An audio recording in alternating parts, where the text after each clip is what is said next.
100 años de soledad.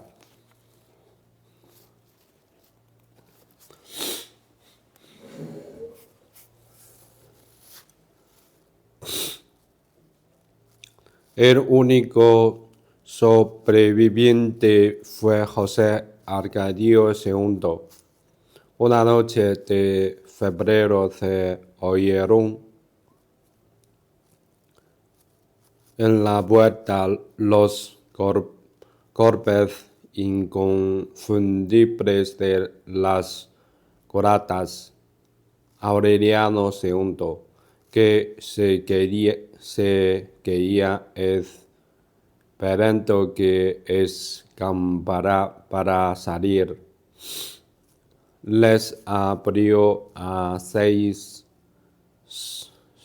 soldados armando de un oficial, empapados de lluvia, sin pronunciar una palabra, registraron la casa cuarto por cuarto, armario por armario, desde las salas hasta el granero.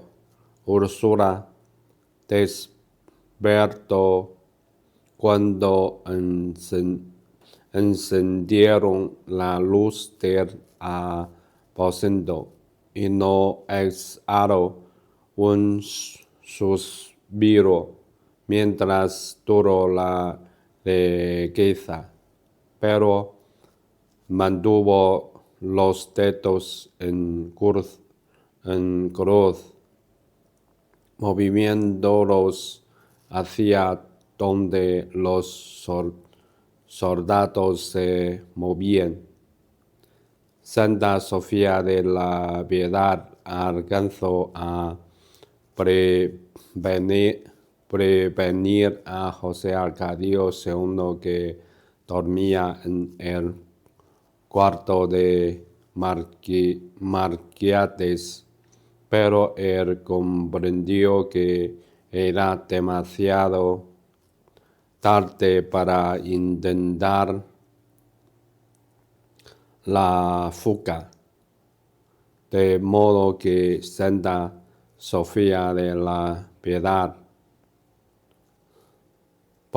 volvió a cerrar la puerta, y él se puso la camisa y los zapatos y se sentó en el catre a esperar que llegaran.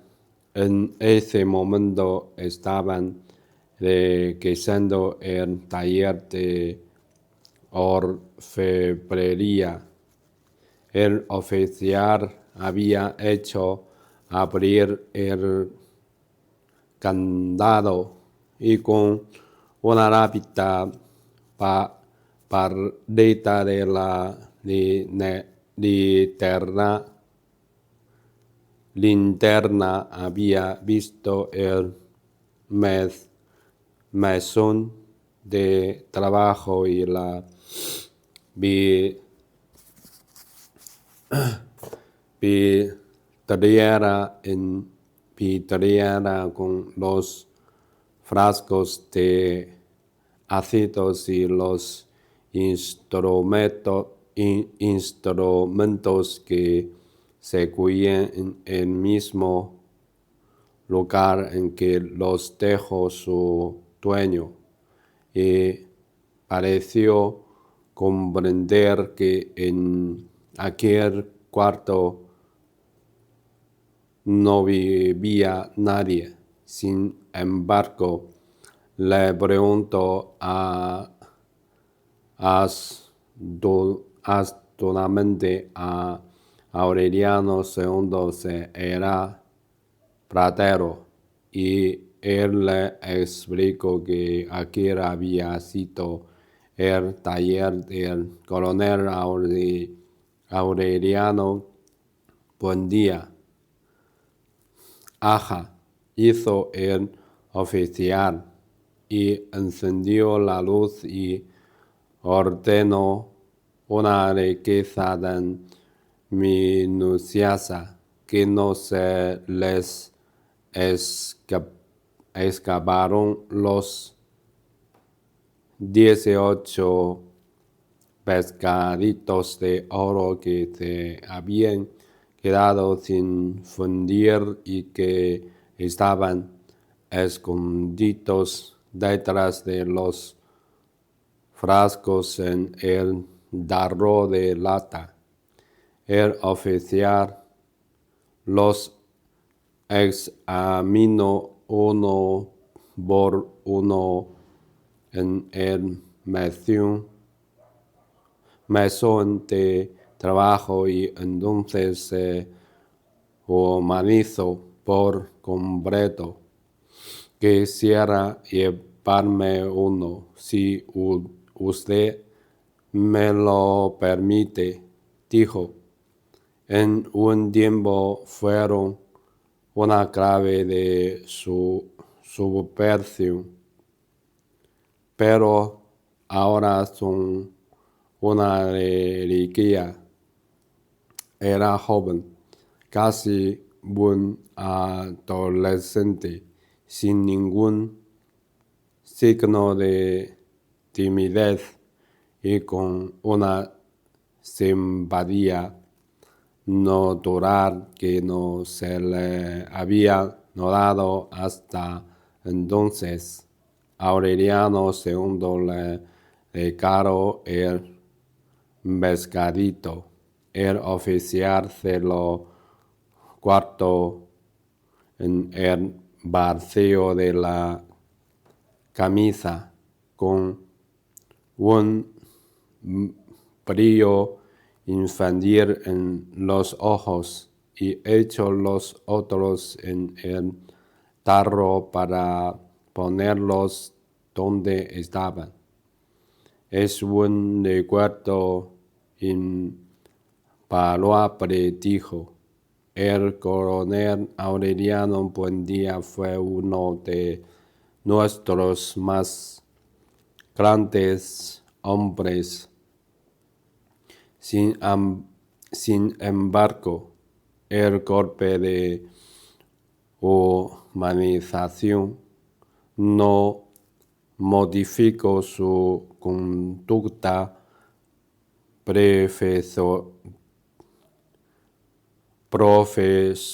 profesional frente al cuarto de Marquiates, que estaba otra vez con candado. Santa Sofía de la Piedad acudió a una última esperanza. Hace como un siglo que no vive nadie en ese aposento, dijo.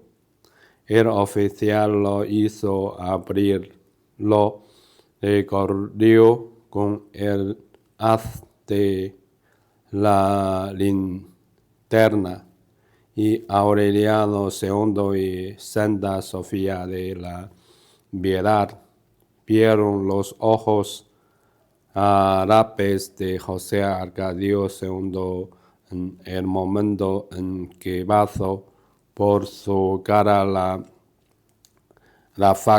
ráfaga de luz y comprendieron que aquel era el fin de una ansiedad y el principio de otra que solo encontraría un alivio en la resignación. Pero el oficial siguió examinando la habitación con la linterna y no dio ninguna señal de interés mientras no descubrió la senda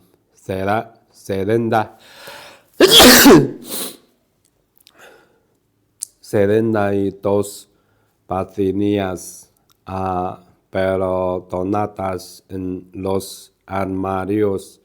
Entonces encendió la luz. José Arcadio II estaba sentado en el borde del catre, listo para salir, más solemne y pensativo que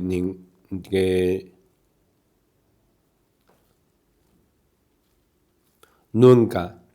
Al fondo estaban los naqueres con los libros descosidos, los rollos de pergaminos y la mesa de trabajo limpia y ordenada, y todavía fresca la tinta en los tinteros.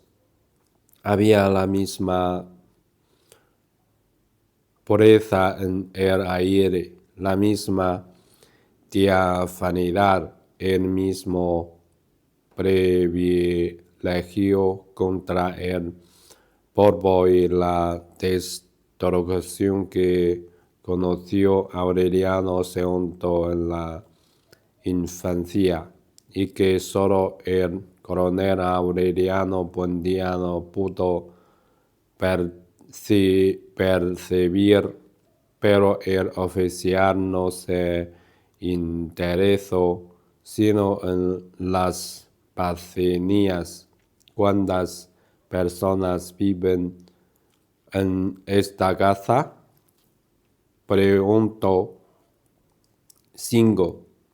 El oficial evidentemente no entendió. Detuvo la mirada en el espacio donde Aureliano II y Santa Sofía de la Piedad se queían, viendo a José Arcadio II. Y también se dio cuenta de que el militar lo estaba mirando sin verlo. Luego apagó la luz y ajustó la puerta. Cuando les habló a los soldados, entendió Aureliano II que el joven militar había visto el cuarto con los mismos ojos con que lo vio el coronel Aureliano Buendía.